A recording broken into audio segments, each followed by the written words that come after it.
Advogado, jurista, escritor, professor, colunista que não tem medo de falar sobre corrupção.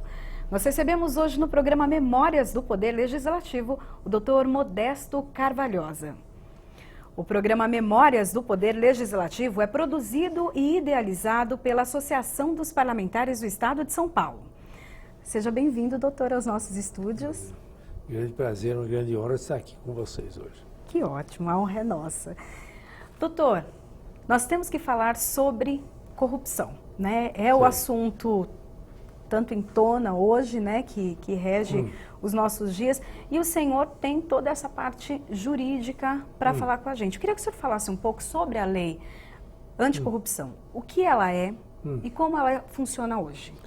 A lei anticorrupção foi promulgada em 2013 em decorrência dos tratados internacionais que o Brasil firmou no combate mundial a essa praga que afeta milhões e milhões de povos, de pessoas, de vários povos do mundo e vários continentes. E esses três tratados são exatamente o Tratado das Nações Unidas contra a Corrupção, o Tratado da OCDE, também sobre a corrupção, e o Tratado da Organização dos Estados Americanos. O Brasil firmou esses acordos com essas grandes entidades e obrigou-se a fazer uma lei internamente para realmente promover a punição das empresas, das pessoas jurídicas que operavam no campo da criminalidade específica contra a administração pública. Hoje, como funciona, né? Porque a gente sabe que tem, pelo menos, né, na operação Lava Jato, a gente tem 10 empreiteiras envolvidas, no mínimo, né, citadas. Sei. Como que funciona, então, a lei efetivamente? Não, o caso é o seguinte, as empreiteiras, na realidade, que faziam parte do cartel da Petrobras, eram 39 empresas, das quais 24 brasileiras e 5 multinacionais estrangeiras. E essas empresas que faziam parte do cartel, praticamente todas foram objeto das investigações da Polícia Federal, as providências também investigatórias e de processo da parte do Ministério Público e também algumas já, inclusive, com processo aí que você falou das 10, que já têm processo por crime contra a administração pública promovidos pela promotoria junto à vara de Curitiba. E, portanto, são 10 empresas que já estão incluídas não só na parte criminal, que todas elas estão, mas essas 10 na parte de reparação dos danos causados ao erário público por conta da corrupção. O que a gente pode entender como corrupção dentro, principalmente, dessa esfera pública? Bom, a corrupção tinha um conceito muito pequeno, um conceito, vamos dizer assim, meio ingênuo, quer dizer, corrupção é a apropriação privada dos recursos públicos, ou seja, um funcionário público recebe uma propina, então ele apropria-se de um valor que devia ser do Estado. Ou então um empreiteiro faz uma obra e daí ele superfatura a obra e recebe um valor e tal. Hoje em dia, o que se verifica mais como corrupção é o desperdício e a perda do investimento público em determinadas atividades, sobretudo atividade de construção. Ou seja, o poder público investe 100 mil reais numa ponte e, na realidade, ele acaba gastando 300 mil reais para fazer a ponte e a ponte não é entregue no prazo, ela é entregue com materiais absolutamente inapropriados para a ponte ou nunca é entregue também a ponte. Então, o que acontece? A corrupção hoje, a concepção é essa, de que é a não amortização do investimento público naquela determinada obra. Aí, nesse caso, portanto, a perda é monumental, porque quando o Estado perde o investimento, ele perde todo o investimento, certo? Então, não é só a margem de superfaturamento, a margem de propina, que caracteriza a corrupção, mas o desperdício total, a perda total do investimento público naquela obra. E daí qualquer empresa, ela pode ser enquadrada nessa lei anticorrupção ou só as grandes? Não, qualquer empresa. Qualquer pessoa jurídica pode ser enquadrada. Por exemplo, uma fundação pode ser enquadrada. Uma cooperativa pode ser também enquadrada. Né? Até uma ONG pode ser enquadrada. Toda pessoa jurídica que tenha relacionamento com o poder público, que tenha verbas do poder público ou contratos com o poder público, pode perfeitamente ser enquadrada na lei anticorrupção. A gente ouve falar muito hoje em dia sobre assessorias ou consultorias, né? E que aí acaba dando-se uma margem para uma propina, uma corrupção. Existe uma possibilidade de fechar essa, não sei se posso dizer brecha, né? Mas essa possibilidade de conseguir tirar um benefício? Porque as assessorias e consultorias têm sido utilizadas para lavagem do dinheiro, ou seja, de forma, inclusive, de percurso do dinheiro através de serviços falsos que não existem e que são atribuídos a essas consultorias e assessorias e até trabalhos advocatícios que nunca foram realizados e que são contratados por valores excessivos para um serviço que não existe mesmo. Então, esse tipo de assessoria e de consultoria tem que ser muito bem fiscalizado e tem que ser já, de certa maneira, estabelecido como uma maneira de um caminho de corrupção que deve ser levado especialmente a sério nas investigações de corrupção.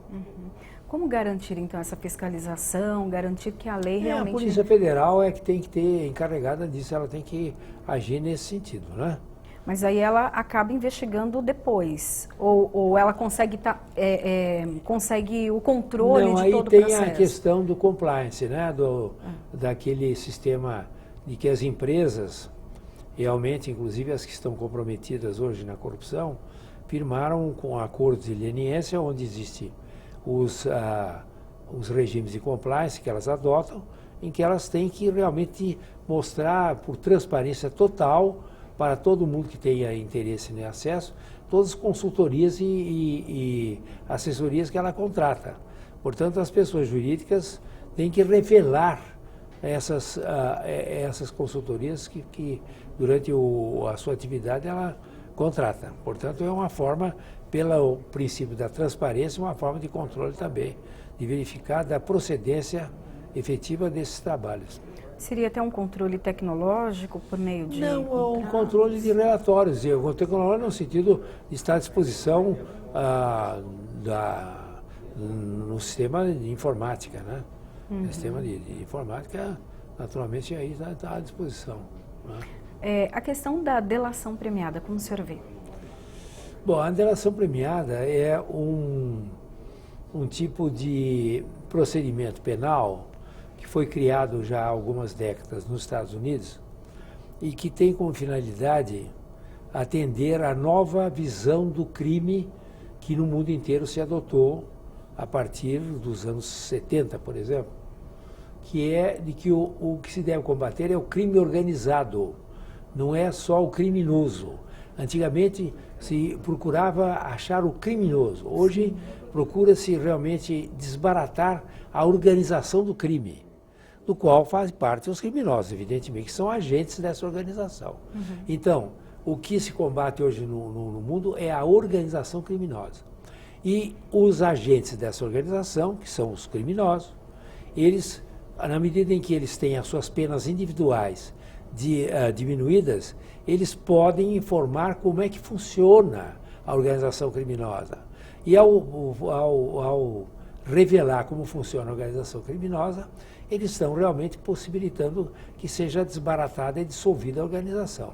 Então é uma maneira moderna, inteligentíssima, e que tem dado frutos no mundo inteiro, fantástico para isso. Se não fosse a delação premiada no Brasil, nós não teríamos a Lava Jato com o sucesso que tem. A Lava Jato não teria conseguido nem 10%, nem 5% que conseguiu. A delação premiada realmente é a forma de desbaratar essas empreiteiras todas que estão sendo hoje denunciadas, empreiteiras corruptas que estão sendo denunciadas e que se revela perfeitamente como é que é a organização, inclusive essa do Departamento de Contas Estruturadas de uma delas, que mostra que tipo de organização criminosa que havia dentro da empresa. Se não fosse a delação, nunca teria sido descoberto isso. Né? A lei anticorrupção, ela é de fevereiro, né? Entrou em vigor em fevereiro deste ano, né? Então... Não. 2014. 14. O começo de 2015. Janeiro de 2015. Já vem, então, esse resultado que a gente encontra das operações, Lava Jato e tantas outras, já vem, então, é resultado dessa lei? Não, a lei, há muitas leis que incidem sobre a corrupção, inclusive o Código Penal, os crimes contra a administração pública, a lei de improbidade administrativa, que tem sido muito utilizada, a lei anticorrupção, né? A lei de lavagem de dinheiro. Então, todas elas realmente se complementam e se completam na incriminação dessas pessoas jurídicas e de seus diretores e controladores e gerentes, etc. Portanto, é uma das leis que funciona muito bem, mas o especial, o que marca a lei anticorrupção como realmente uma etapa fundamental, é que ela pune a pessoa jurídica, não a pessoa física. Todas as outras falam de pessoas físicas. E a lei anticorrupção trouxe o conceito de que se deve punir é a organização criminosa, ou seja, a empresa, a empreiteira corrupta que deve ser punida. Portanto, além, claro, dos seus diretores. Então, traz, portanto, da esfera da criminalidade a pessoa jurídica que antes não havia. De que maneira acontece essa punição? Como ela é? A punição de toda maneira, é uma punição administrativa e uma punição civil. A punição administrativa é no sentido de que ela tem que pagar uma multa, que às vezes, até 30% do valor do seu faturamento, do último faturamento, para ressarcimento do Estado. E depois ela tem também possibilidade claro, de ser considerada inidônea para contratar com o poder público. Não é? Ademais, ela também fica sujeita à ação civil pública do Ministério Público, no sentido de reparação efetivo do dano que causou ao erário público, ao Estado, que é as 10 empresas empreiteiras que você falou, que já são objeto dessas ações da Lava Jato lá em Curitiba. Quer dizer, elas têm uma penalidade administrativa, portanto, e uma penalidade civil. Não tem penalidade penal ainda, porque não há essa configuração do direito brasileiro, embora em outros direitos já exista também a penalidade, a punição penal das pessoas jurídicas corruptas. O senhor acha que essas empresas que estão citadas nas investigações atuais, elas vão ser punidas efetivamente? Existe o acordo de leniência, que permite que haja uma redução grande dessas penalidades, como a da delação premiada para as pessoas físicas, existe o acordo de leniência para as pessoas jurídicas, que são as empreiteiras corruptas. 3 delas parece que já fizeram, né? O acordo de leniência, em que elas realmente se comprometem a pagar uma multa muito grande para o Estado, e com isso elas podem voltar a contratar com o Estado e são obrigadas a fazer, então, um sistema de conformidade com a lei, que em inglês chama-se o regime de compliance, onde elas se obrigam a abrir e tornar transparente todas as suas atividades para que sejam controladas essas atividades. Evidentemente que o acordo de leniência, ele tem um grande risco de não ser cumprido pela cultura criminal dessas mesmas empreiteiras que só sabem funcionar e operar no sistema de corrupção. Portanto, é um teste que ainda tem que ser realmente verificado se funciona ou se elas desde logo vão voltar a corromper e serem corrompidas, etc. e tal, na relação direta com o poder público. Por que não, então, já que há essa possibilidade, né, de voltar a ter alguma atitude corrupta, então, proibir essas empresas de contratos públicos? Não, o que tem que ser feito no Brasil, isto é um ponto fundamental que eu estou falando para você, é o seguinte, é a criação, a instituição no Brasil do performance bond, ou seja, da criação de um sistema onde o Estado, o governo, ao contratar com a empreiteira, tem que ser contratada uma seguradora que fiscalize a obra, que fiscalize as contas da construtora, tá certo? Para verificar se o preço está correto, se ela cumpre naturalmente dentro dos orçamentos tudo que é gasta, não há subfaturamento, se ela realmente coloca na obra os materiais que foram contratados e não materiais de segunda linha, e se ela cumpre o prazo. Portanto, você tem aí, no sistema de performance bond, você tem, vamos dizer assim, um sistema seguro de que haverá uma fiscalização enorme, perfeita, diária, dentro da empresa, dentro do canteiro de obras, dessa seguradora que vai, naturalmente, garantir que a obra será feita no prazo, no preço e na qualidade dos materiais. Esse é um sistema do performance bond, sem o qual não adianta essas medidas todas de acordo de leniência, etc., porque isso aí acaba juntando. O que precisa no Brasil é cortar a interlocução direta entre o agente público e a empreiteira. E ao cortar isso só se faz através de uma seguradora. É um sistema, o performance bond, que tem 120 anos de experiência nos Estados Unidos. Nunca se sabe nos Estados Unidos escândalo de obra. No Brasil ou nos Estados Unidos é um país de escândalo de todo lado, né? Há escândalos em todos os setores dos Estados Unidos, financeiro, econômico, mas obra pública não tem escândalo nenhum, porque tem a seguradora que vai lá e quebra essa interlocução direta entre o funcionário público, o agente público, encarregado da obra, e o empreiteiro contratado. E o que falta, então, para que esse sistema seja vigorado no Brasil? Existe um projeto do senador Cássio Cunha Lima, que, aliás, eu também ajudei a redigir o projeto, no sentido da implantação no Brasil desse tipo de performance bond, abrangendo 100% da obra. Esse projeto deve estar sendo tratado lá no Congresso, com essas dificuldades todas políticas que nós temos aqui. Não sei se tem alguma preferência lá, mas é a única maneira de quebrar a corrupção, é o performance bond. Não existe nenhuma outra possibilidade de não se reiniciar sistemicamente a corrupção nos próximos anos. Tá certo que as punições que estão sendo feitas são fundamentais, mas se você não quebra o ambiente do crime, é muito difícil você deixar de existir o crime ocupado nesse ambiente que permanece igual, certo? Precisa também ter interesse? Hã? Precisa também ter interesse, vontade, para, por exemplo, colocar esse projeto em prática? Eu acho que tem que ter um interesse muito grande, mas eu acho que as pessoas hoje que estão nesses cargos políticos estão interessadas em se salvar, não é?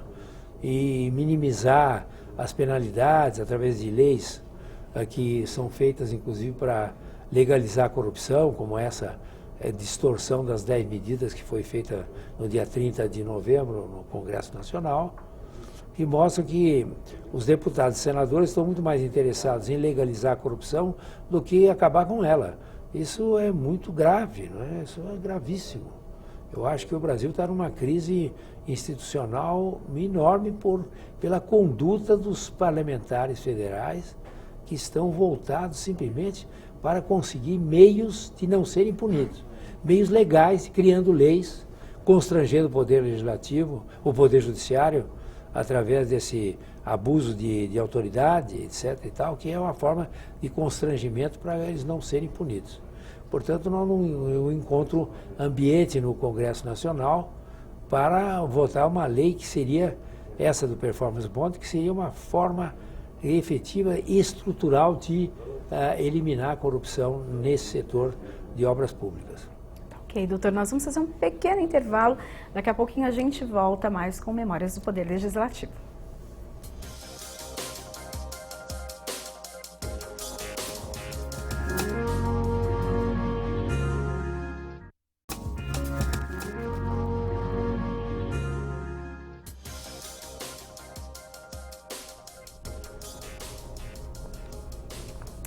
Estamos de volta com o programa Memórias do Poder Legislativo, produzido e idealizado pela Associação dos Parlamentares do Estado de São Paulo. Recebemos hoje o jurista Modesto Carvalhosa, que foi membro da Comissão Especial da Lei Anticorrupção. Doutor, essa lei, ela é composta por 10 medidas, inicialmente. Porém, ela teve modificações. Eu queria que o senhor falasse desse processo, de algumas que foram alteradas. Queria que o senhor falasse para a gente.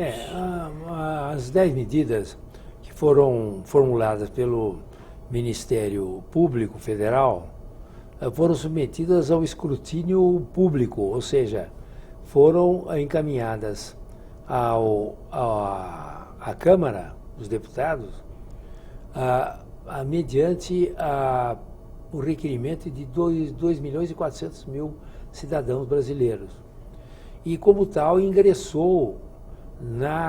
deveria ter ingressado na Câmara como uma ação de iniciativa popular, que tem, inclusive, no regimento interno da Câmara dos Deputados, um regime todo especial, um sistema todo especial de tramitação.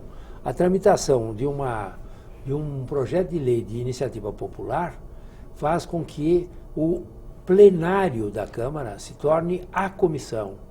E nesse plenário vão os oradores do povo defender o projeto de lei.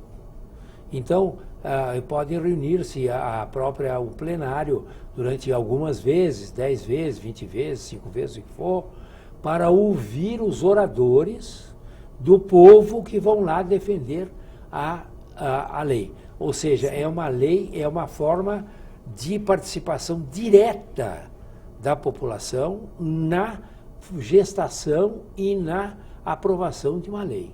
Portanto, ela tem um regime que não foi observado na Câmara. A Câmara dos Deputados, ao invés de fazer isso, ela simplesmente fez com que 4 deputados que são absolutamente contra a corrupção, 4 líderes lá, combativos contra a corrupção, empolgaram a lei e assinaram, como se fosse proposição deles. E com isso retiraram o rito especial, solene, do regimento interno que exige que o plenário seja a comissão. Certo? Com isso houve um erro fundamental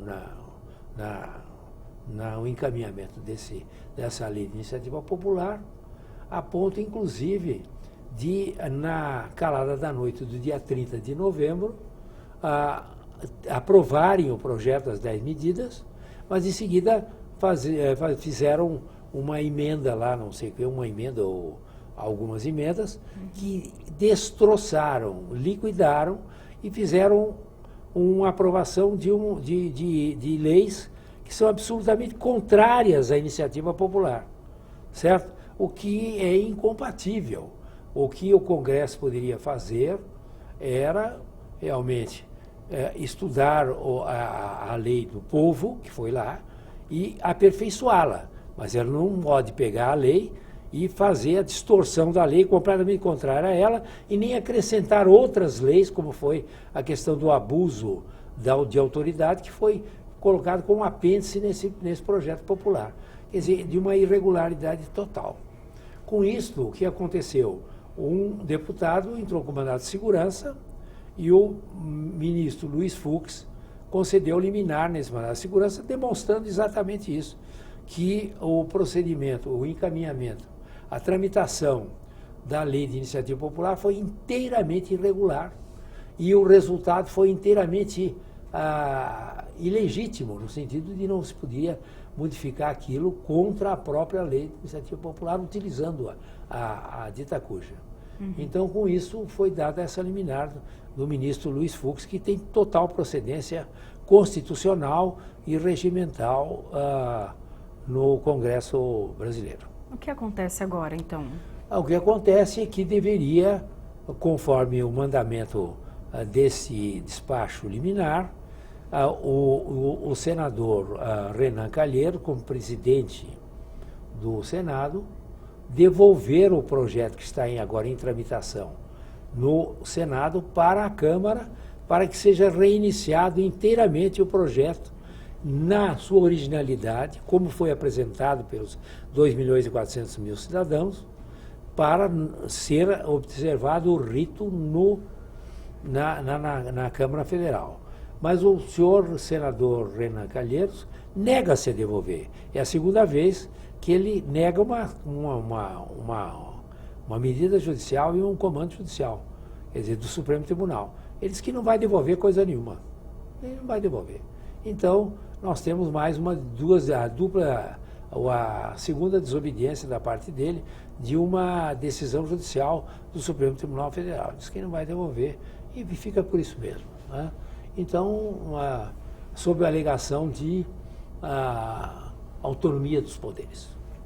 E aí se gera um conflito, né, entre as autonomia, né, dos poderes, mas também a área jurídica, Ministério da Justiça. Realmente o senador Renan Calheiros, ele tem criado esse conflito, né? Todo mundo diz que existe o conflito, criou-se o conflito, mas não criou-se. Quem criou o conflito é ele, que ele não segue absolutamente, ele não obedece nenhum mandamento judicial, nenhuma ordem judicial, ele desobedece. E com isso cria, então, o conflito, que ele diz que é conflito entre poderes.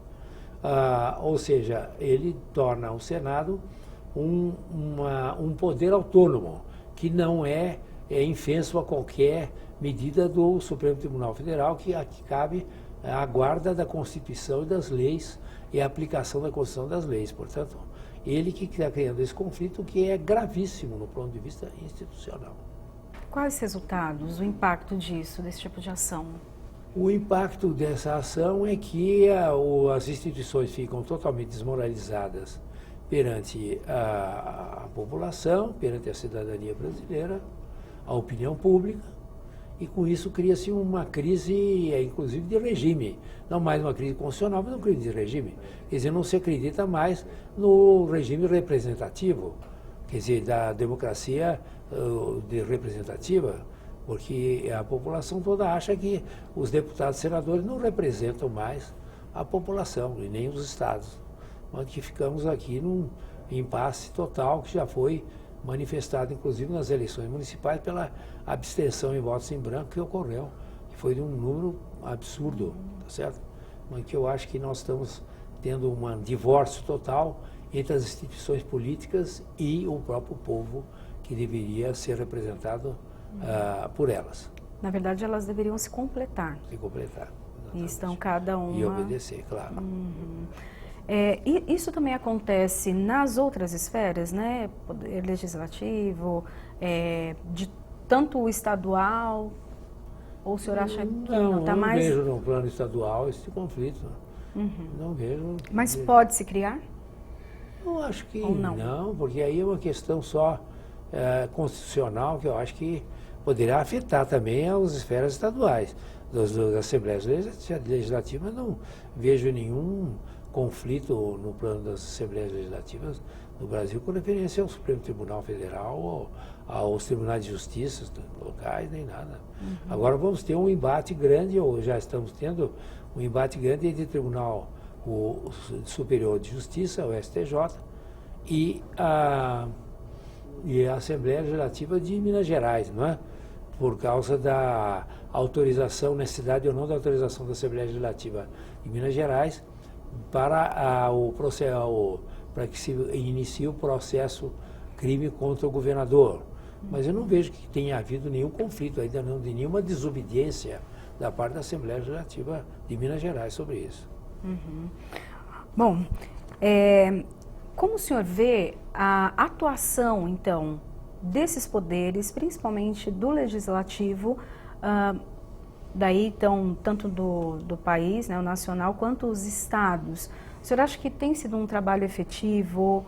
O impacto tem sido correto ou a falta de credibilidade também chegou? Não, a falta de credibilidade do Congresso Nacional é enorme, porque eles querem passar leis de proteção dos próprios deputados e senadores. Só estão interessados nisso. Não estão interessados em nenhuma legislação, como eu falei, por exemplo, essa lei de performance bond, que ataca a causa da própria corrupção. eu não estou interessado nela. Então, interessados simplesmente de como fazer uma legislação que os proteja da ação do Poder Judiciário. Né? Então, e também na ação popular, de todas as medidas que o povo possa tomar contra eles. Porque eu acho que o Congresso Nacional ele está desservindo enormemente o Estado Democrático de Direito, ele está minando o Estado Democrático de Direito. A responsabilidade pelo desprestígio da democracia e da República no Brasil é do Poder Legislativo. Hoje em dia, da Câmara e do Senado. No Senado, ao apoiar inteiramente o seu presidente, e da Câmara ao fazer legislação pró-corrupção, a favor de corrupção lá dentro, uma atrás da outra. Então, eu acho que isso acaba repercutindo nas Assembleias Legislativas. Não vejo nada na Assembleia Legislativa que possa ser acusado disso, mas é Poder Legislativo. Se é o Poder Legislativo Federal está assim, o Poder Legislativos estaduais também acabam sendo desprestigiados, desautorizados e ilegitimados por esse tipo de conflito com a população que a Câmara o Congresso Nacional está fazendo. Qual o impacto disso no mundo? Porque todo mundo está de olho no Brasil, né? Bom, ontem o Le Monde, que publica muita coisa sobre o Brasil, publicou uma página inteira. A segunda página do Le Monde é inteiramente sobre a crise institucional brasileira, reproduzindo tudo que todo mundo sabe aqui dentro. Não é nenhuma novidade. Certo. Mas reproduzindo para o mundo, pelo menos para a Europa, que o Le Monde é um dos jornais mais prestigiosos da Europa, todo esse drama institucional brasileiro. O que é muito mal, o que é péssimo, porque cria realmente uma retração de investimentos, uma sensação de que o Brasil não tem segurança jurídica e agora não tem segurança institucional, é isso que o artigo diz. O artigo exatamente diz, o enorme artigo, de que não há mais segurança institucional no Brasil, além de não haver insegurança jurídica. O que afasta os investimentos internacionais, afasta as relações e afasta a imagem brasileira, que cria, portanto, uma perda de reputação internacional pela continuidade de uma crise que deveria ter terminado com o impeachment da antiga presidente. Ali deveria ter se iniciado uma nova fase de respiro institucional no Brasil e econômico que, infelizmente, ainda nós não verificamos. O brasileiro sente bastante esse impacto, né? Essa questão, o brasileiro sente bastante esse impacto da falta de credibilidade até uma falta de esperança. O senhor concorda? Pois é, o brasileiro tem qualidades excepcionais, porque ele tem um senso de humor muito grande, é um povo extremamente otimista, alegre e que enfrenta as adversidades de uma forma exemplar. Porém, eu acho que a realidade do povo brasileiro é uma realidade muito difícil e está sendo afetada especificamente por esse período de crise. Não é que, além das diferenças de renda, de riqueza e sociais do Brasil, cronicamente, nós temos agora um ponto agudo de crise que está afetando a questão de emprego, a questão de todos o que decorre dessa falta de emprego e os seus efeitos também gerais disso. Então, eu acho que devemos pensar numa refundação dessa república, em outros termos. Ninguém fala disso, mas eu acho que tem que haver uma refundação. Refundação não é acabar com o sistema republicano nem do Estado Democrático de Direito, é criar uma nova república. O Brasil agora está na 4ª República, eu acho. Quer dizer, a França está na 5ª República. Quando há uma crise institucional, cria-se uma nova república, cria-se novos sistemas de poder, de distribuição de poder, de atribuições de poder, funções de poder e de interação com a população desses mesmos poderes, que é uma nova república. Nós temos que pensar nisso. Não tem outra, na medida que a crise se aprofunda, as soluções têm que ser mais profundas também. Não pode ser soluções só assim de resolver isso, resolver uma eleição na próxima eleição. tem que ter uma refundação geral da República mesmo. Queria que o senhor desse um exemplo dessa refundação, né, que o senhor falou, estreitar esses... Na questão eleitoral, por exemplo, né?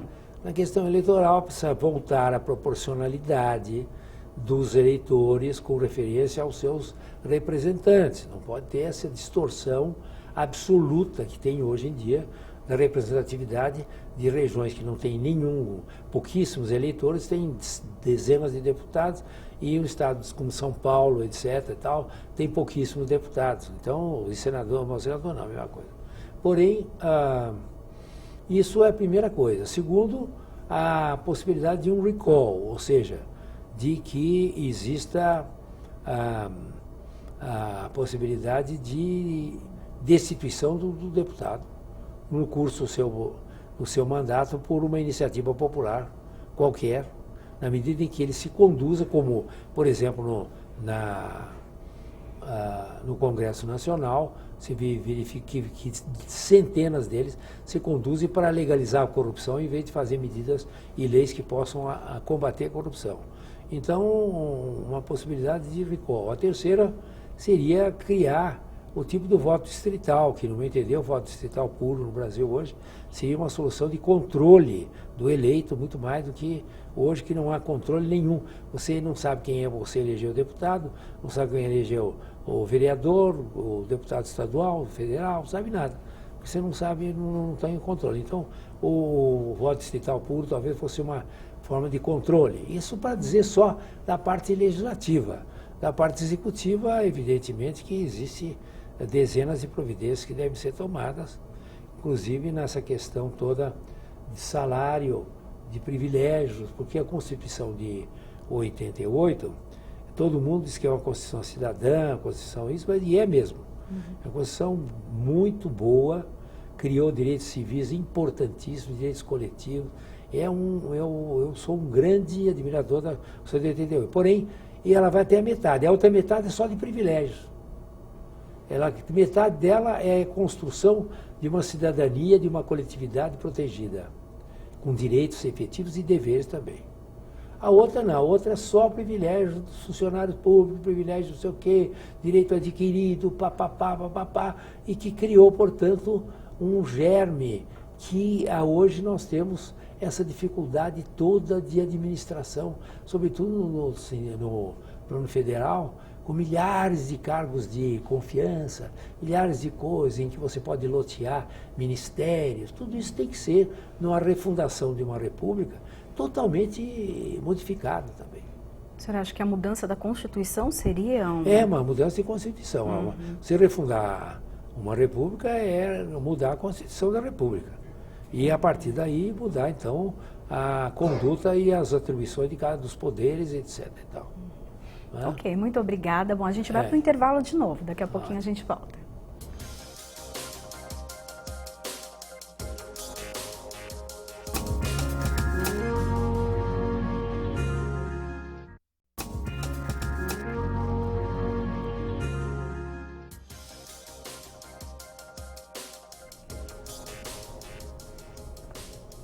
Estamos de volta com o programa Memórias do Poder Legislativo, produzido e idealizado pela Associação dos Parlamentares do Estado de São Paulo.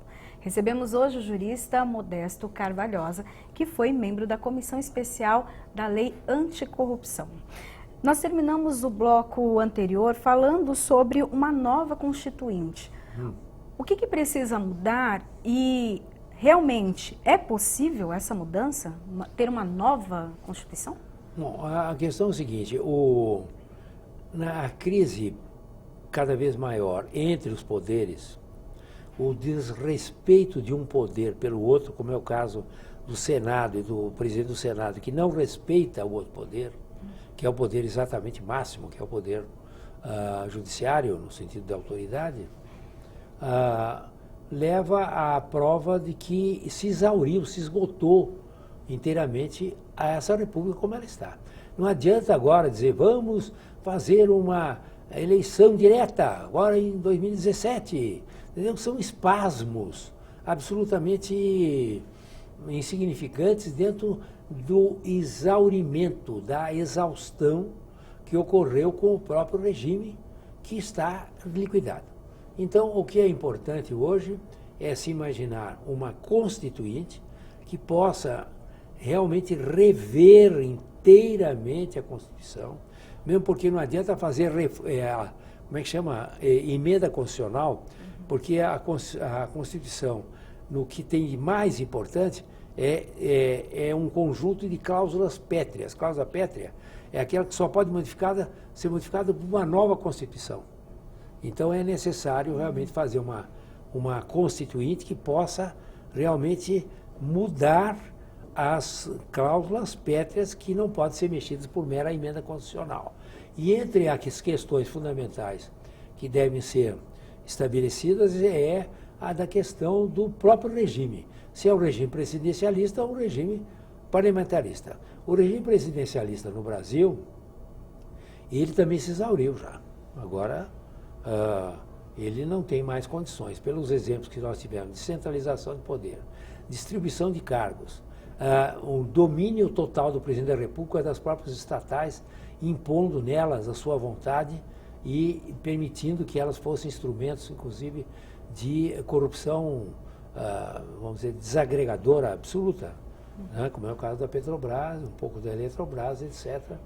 E que, portanto, essa centralização no presidente da República, do todo o poder, está exaurido. Eu tenho a impressão que nós devemos fazer aqui um regime parlamentarista, mas com base nas experiências moderadas do parlamentarismo, que no caso é o regime francês, por exemplo. Na França há um regime parlamentarista moderado, ou seja, que o presidente da República tem responsabilidades enormes, mas o parlamento manda, o parlamento tem uma força muito grande, o primeiro-ministro também é indicado e ratificado pelo parlamento, indicado não é, mas ratificado pelo parlamento, e existe, portanto, lá um regime parlamentarista moderado que eu acho que funciona muito bem, que poderia ser adotado no Brasil, em que a eleição direta do presidente existe, na França, mas que o parlamentarismo ali funciona muito bem. Eu acho que é um exemplo que pode se fazer, além também de uma motivação maior da população, além da questão do recall, da população também se engajar na própria política, exigindo, por exemplo, uma mudança no sistema eleitoral, em que não pode o deputado ter mais de 2 mandatos, tem que haver uma reforma, talvez estudar a questão da lista, votação por lista, em vez de votação por deputado, que o deputado aí ele é obrigado a impor um investimento enorme de dinheiro para ser eleito, ou para ser candidato com possibilidade de ser eleito, e fazer por lista, que não é um regime perfeito também, fazer por lista, então o eleitor tem que votar naquele partido. Se ele vai realmente, ele é simpatizante daquele partido, não é partido. Então isso cria também uma maturidade política que começa a votar em partidos, não votar em candidatos individuais, com todos os defeitos que a lista também tem. Não penso que ela é perfeita, como eu falei.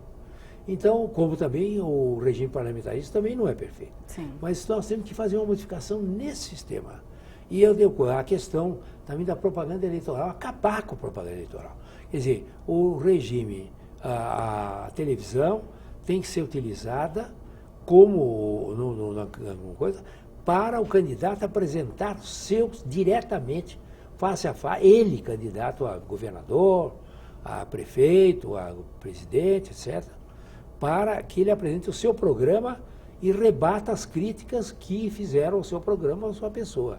Diretamente, não tem nada de fazer show, de rua, de entrevista, não sei o quê, de figurações, acabar com coisa dos americanismos que ocorreram aqui no Brasil, que são péssimos, porque se os Estados Unidos realmente dá grandes exemplos de democracia, esse ponto da campanha eleitoral foi péssimo para o Brasil, porque o Brasil virou um comércio eleitoral, de grandes camaradas que fazem marketing, fazem isso, fazem aquilo, num país paupérrimo como o nosso, entendeu? Fazendo propaganda enganosa. É proibido a propaganda enganosa para vender produto e vender serviço, e a propaganda enganosa eleitoral vai estar aí solta, tá certo?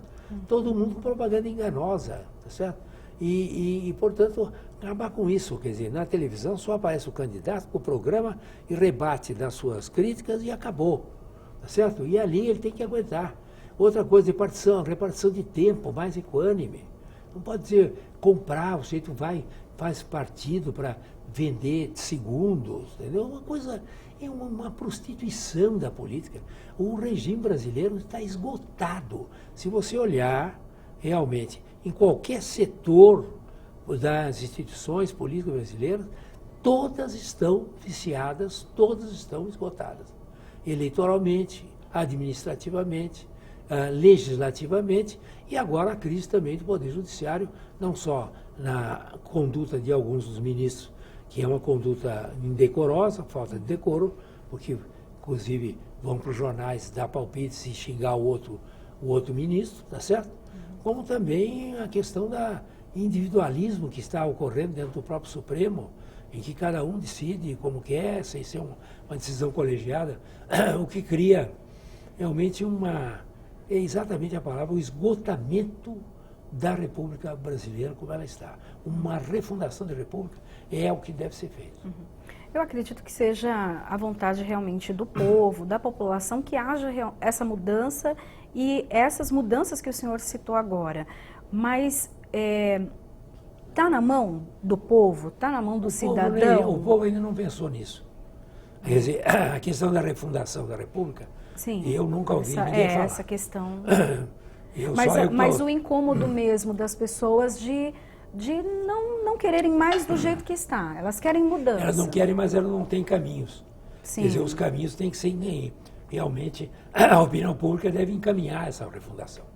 Não há outra solução senão a refundação.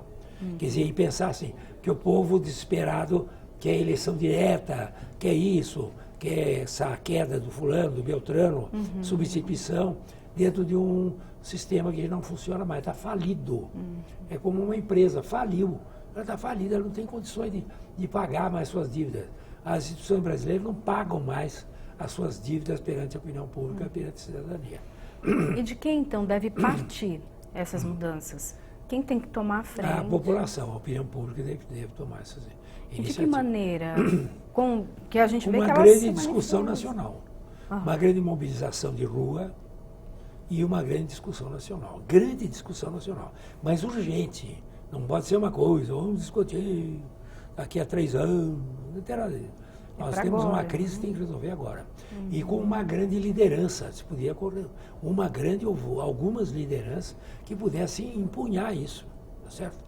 Que pudessem empunhar isso de uma maneira absolutamente concreta, com propostas de uma nova república, que seria uma nova república. Eu vou colocar uma frase para o senhor, aí o senhor pode falar sobre ela. Aquela frase que a gente já está acostumado a ouvir, mas rouba mais faz. O que o senhor tem para falar sobre ela? Rouba mais faz. Isso é de um cinismo total, né?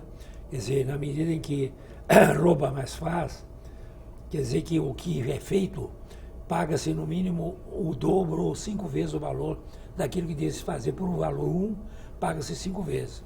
E essas 5 vezes são em débito do quê?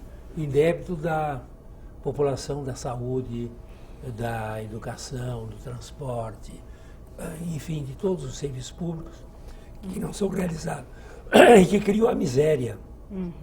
As Nações Unidas e a OCDE têm um estudo que mostra que 2/3 da humanidade sofrem de fome, miséria absoluta, miséria e pobreza, 2/3 da humanidade, por causa da corrupção. Rouba, mas faz. Faz o quê? Faz pelo preço dobro, triplo, quarto, 10 vezes o valor que devia fazer. E essa diferença é a diferença das verbas que deveriam ser realmente alocadas para os serviços públicos necessários à população. Portanto, é um problema mundial, um problema que tem que ser resolvido e as grandes instituições internacionais estão muito interessadas nessa solução. O senhor acha que no Brasil essa questão é até chega a ser um vício? Já há tantos anos, é que parece que ultimamente aqui por conta da mídia a coisa explodiu, mas isso já acontece há muitos anos, né? Mas não é. Há uma diferença qualitativa. Pelo seguinte, o quando o PT tomou conta, ele transformou o Estado num aparelho do partido. Quem realmente governava, quem tinha o poder era o partido. E as instituições do Estado eram simplesmente aparelhos desse partido no poder, que é o sistema soviético, o sistema venezuelano, o sistema cubano. Quer dizer, é o partido que manda, né? Na União Soviética era assim, o partido é o poder. E o Estado eram repartições ou empresas estatais a serviço do partido. Com isto, o que aconteceu?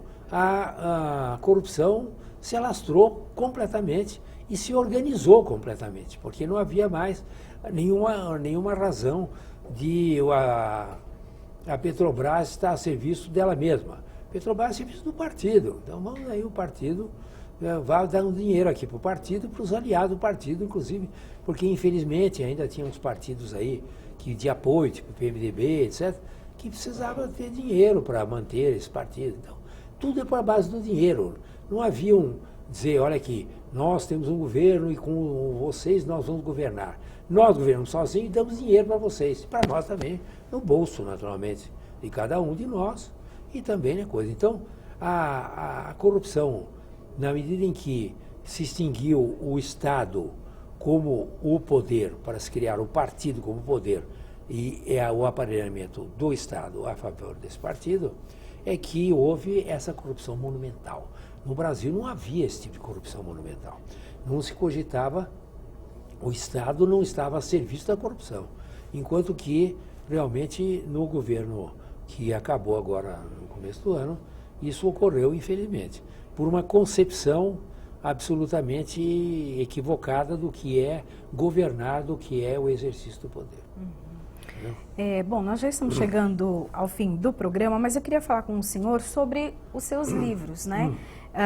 Um deles, né, o Livro Negro da Corrupção, e o outro, Considerações sobre a Lei Anticorrupção das Pessoas Jurídicas. O que as pessoas encontram nesses livros? Quais as informações deles? Bom, o Livro Negro da Corrupção é uma descrição da corrupção que havia ao tempo do Collor, que era chamado o escândalo dos anões, em que havia uma série de deputados, uma gangue de deputados federais, que manipulavam o orçamento e ganhavam comissões na manipulação do orçamento para ajudar uma região, ajudar outra, fazer isso, fazer aquilo, dar dinheiro para o deputado no lugar dele, fazer uma escola, uma creche, etc. Enfim, manipulavam totalmente e cobravam comissão para distribuir o orçamento para quem desse dinheiro para esse grupo dos anões. E com isto, o governo, quando o Itamar assumiu, ele pediu para uma comissão formada de 7 pessoas para realmente investigar as repercussões desse escândalo dos anões, do orçamento, dentro do Poder Executivo, para verificar em que ministérios esse tipo de crime de manipulação de orçamento tinha sido infiltrado. E nós ficamos um ano lá no Palácio do Planalto trabalhando nesse ponto, esse grupo. Então esse livro demonstra exatamente a que ponto chegava a corrupção no Brasil nessa época do Collor, que era exatamente a de também criar não aí um aparelhamento a favor do partido, porque ele nem tinha partido, mas a favor das empresas. Então, o Ministério da Saúde, todos os diretores do Ministério da Saúde eram dos laboratórios. Né? No Ministério do Planejamento eram das empreiteiras, entendeu? E assim também no Ministério dos Transportes, com o DR da época, chamado DR. Então, DR não era outro nome. Não, hoje é DENIT, era outro nome. Então, o que acontece?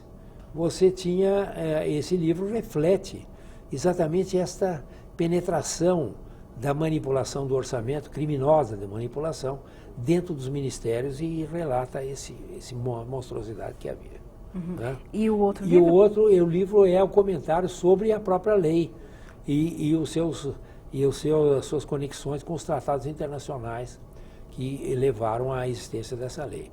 Mas que esse é muito mais teórico, o outro é um relatório jornalístico, tanto assim que ganhou o prêmio Jabuti na época de literatura jornalística, porque era um livro jornalístico. Esse não, esse é um livro teórico de explicação da estrutura legal da lei anticorrupção de 2013. Mas a procura foi grande porque Nossa! ele até sumiu das... Essa lei sumiu, não existe. Eles fazem... novas edições, né? Não, novas... sei lá, a edição é a única. Tiragens. Novas tiragens. Então, esgota sempre. Isso é bom. Doutor, eu quero agradecer muito a presença do senhor aqui no nosso programa e muito obrigado pela aula, né? Porque o senhor conseguiu trazer para nós termos que são tão técnicos, mas de uma forma tão clara que agora é possível que toda a população entenda essa questão da corrupção e principalmente da legislação anticorrupção. Eu que agradeço muito essa oportunidade, viu? Ok, muito obrigada. Bom, nós ficamos aqui então com o nosso programa Memórias do Poder Legislativo. Até a próxima, tchau, tchau.